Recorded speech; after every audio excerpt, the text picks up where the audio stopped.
HSC ফিজিক্সের vector অংশের একটা গুরুত্বপূর্ণ প্রশ্ন হচ্ছে, যখন দুটি ভেক্টরের মান তাদের লব্ধির সমান হয় তখন ভেক্টর দুইটির মাঝখানের কোণ কত। এই প্রশ্নটি একাডেমিক এবং এডমিশন সকল পরীক্ষায় এসে থাকে। এটা একটা জাদুর মাধ্যমে আমরা দেখে দেখে মনে রাখতে পারি।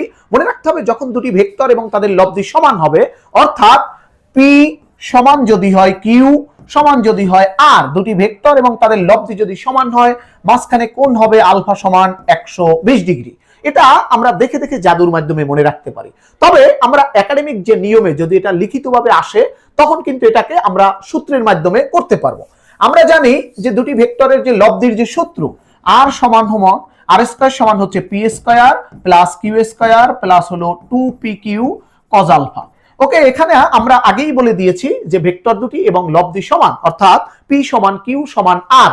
সেক্ষেত্রে পি কিউ আর এগুলো সবগুলোই সমান হয়ে যায়। তাহলে আমরা লিখতে পারি আর স্কয়ার সমান পি কিউ আমরা আর লিখতে পারি, কিউ কিউ আমরা আর লিখতে পারি, এ পাশেও লিখতে পারি 2r স্কয়ার cos আলফা।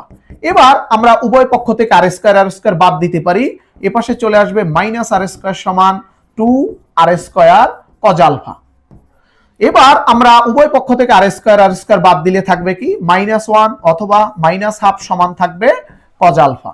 এবার আমরা এই -12 এর মান আমাদের জানা আছে, -12 এর মান হলো 120 ডিগ্রি সমান হলো cos আলফা। এবার আমরা যদি লিখি এখান থেকে উভয় পক্ষ থেকে যদি আমরা cos বাদ দিয়ে দিই তাহলে থাকে কত, আলফা সমান থাকে 120 ডিগ্রি। আমরা এই পদ্ধতিতে আমরা এটা মনে রাখতে পারি। আশা করি বিষয়টি সবাই বুঝতে পারলে।